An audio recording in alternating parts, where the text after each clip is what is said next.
Okay, so one more video where Mark is a paradigm or an analogy or a foundation or whatever. Okay, so I spent a lot of time thinking, obviously, and the one thing that I really can't shake, and this is what I know with the twin flame thing, and this is 5 years. I've like before I met this person, before I met Mark in person, I loved him. I wasn't ready to admit to myself the day that we started talking that I was in love with him because that was just weird. You know, sitting there, chat, type, you know, and then him in Vancouver, me in Victoria, like, you know, it's just was kind of weird, right? Plus, at the time, I was able to chalk it up to like heavy partying, you know, doing ecstasy, drinking a lot, having no grounding, no reason to be, you know, sober, normal, whatever. And here I am 5 years later, because that was 2010, this is 2015, and I still love him. I have fought to let go of him. I have fought to find someone else. I have railed against this connection, you know, and he's done the same thing. We've both fought this connection, and yet when I met the one, when I was Mark's age and moved to Vancouver, and I followed this voice that told me to go have a beer and then introduced me to this guy who was sitting directly in front of me that kept saying I want to talk to him, speed things up, a vision happens, it says he's the one, and I'm like, no, don't, no. And the entire time I knew this other guy, I just kind of was like, okay, well, if we're soulmates, we're soulmates. Like, I just kind of was like, okay, whatever. If this vision is true, then great, you know. But, I mean, the original moment of the vision, the original moment that I was given this message, I was like, no, this isn't right, this isn't right, this isn't right. Because every time it said he's the one, I was like, no, he's not. And so something was trying to, you know, move me a different direction. And I was just like, no. Because, like I said, like I knew that the right person was coming along later. I knew that the right person was coming when I was 33. And there was a point too, there was another side to this story where I was sitting doing busking and doing readings. But anyways, the point of the story is I met Mark when I was 33, and you know, that was the person I was meant to meet. That was the person I was, you know, and now 5 years later, you know, I've been doing Reiki, you know, I was doing a Reiki for about a year before him, and then, you know, now, you know, like I use Reiki as a lifestyle, and the things that have happened since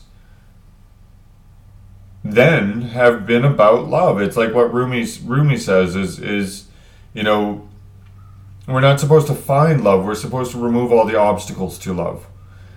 And when Mark and I were talking, when we were, you know, I was asking myself, why would I want to fight with this person? Why would I want to have this negative expression, this negative emotion? And so piece by piece, the fears fell away, the doubts fell away, to the point where, like I said, like, I know absolutely that this is the right connection. I know without a doubt that this is the right connection. Now, does that mean I don't think I'm crazy? Absolutely. I mean, here's a kid that I call my puppet kid because he's younger than me, but here's a guy who's completely scared of me, you know. I have a note. There's a new altar here. Hold on. Let me show you something. Where is it? There we go. So, oops. See? That's Kuan Yin. And then there's my Reiki grid. Yep. But that paper under Kuan Yin, that paper is something I wrote to Mark that I've had for... Oh, here, let me read you this. I've kept this since the day that Mark and I met, or, well, right, I don't know, anyways, let me read you this. I've never loved anyone the way I love you. I don't think I knew how to love, yet with you, it's real, it's effortless. I know at times I may alarm you, and I know that I can be more than you can handle, but you're amazing to me. No one matches your vibration. Being in your light is like being in the light of God itself, standing in the middle of the sun, which is what we talked about yesterday. I come apart at the seams even though I try so hard to keep strong and keep up my walls. With you, it's impossible.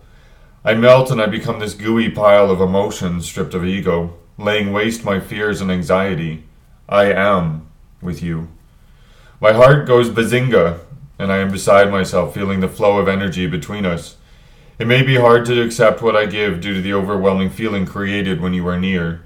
You feel it too. You always have, because of times we should have parted. I don't care if Eros is Eros or Eros is Aphrodite. You touch me with your very presence. I look at a photo of you and it rushes in, walls come crumbling down, and I stand naked after the flood. What am I to do against you? I can't quit you.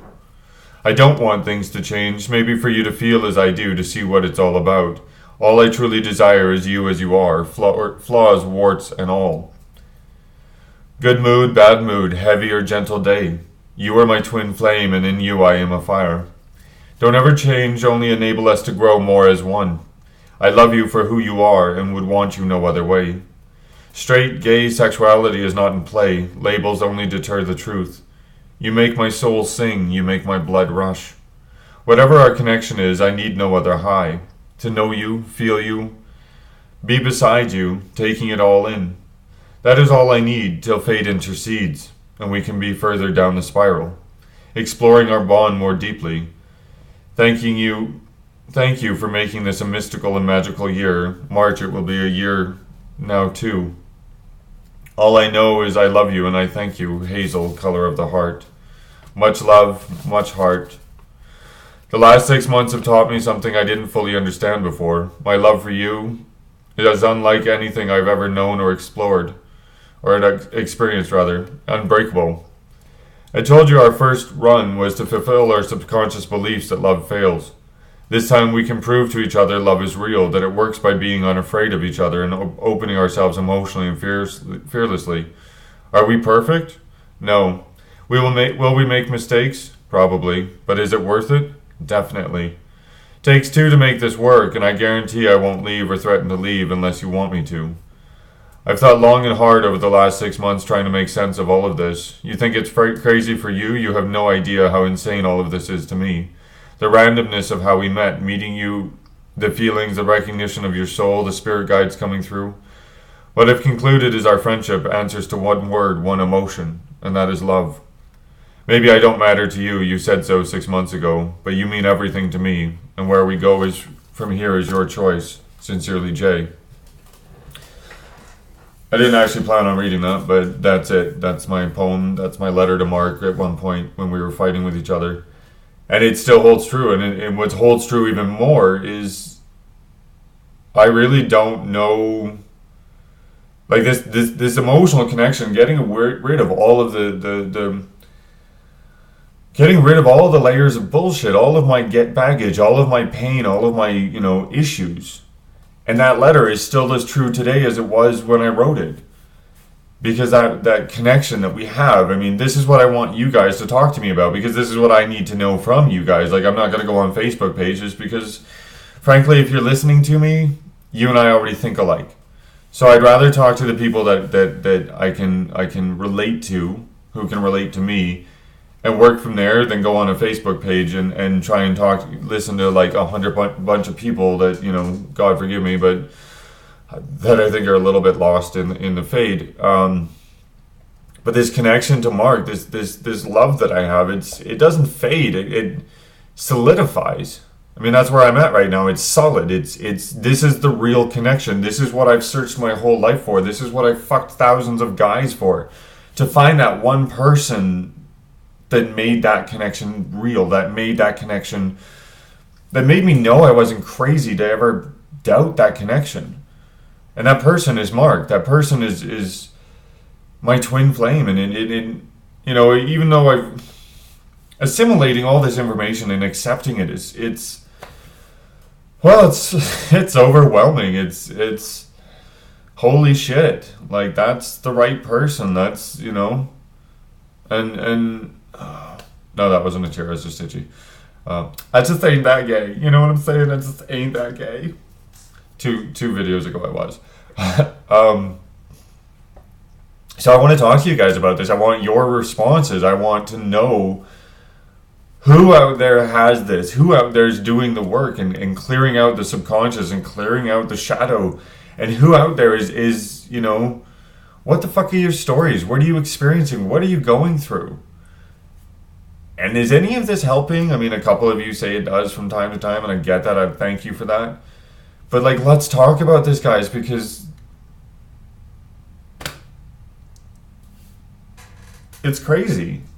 And I'm going to leave you with this, is when my holy and divine self said that meditation was the key, what it was trying to do was get me back into my heart, get me back into my gut. Because I've been too long up here, too much negative up here, because I haven't trusted this. I mean, I should have been... when Parananda told me that Mark would come back, I should have just shut my fucking mouth and just lived in it. But you know what I had to do? I had to go through this. I had to go through the jungle that was my fear of love, of Mark, of happiness. So, anyways, Pop, if you're there, I mean, shit, just talk to me, hon. Like, get in touch with me. You know how. I mean, either, you know, there's Facebook, there's Instagram, whatever, just get a hold of me, because it'd be nice to know what the fuck you're going through. I mean, I kind of know what you're going through, but anyways, it'd be nice to talk again. And that letter is as real as it was today as it was when I wrote it to you a few years ago. So as you can see, nothing's changing. It's just getting better. It's getting stronger. It's getting real. But anyways, I'm just babbling because it's fucking miraculous. It's love, and it's real, and it drives me batty because I think I'm crazy, but the more I trust it, the more real I know it is. So, you know, again, Pop, I'm sorry that I hurt you, but like, you know, it's a 50-50 here, Pop.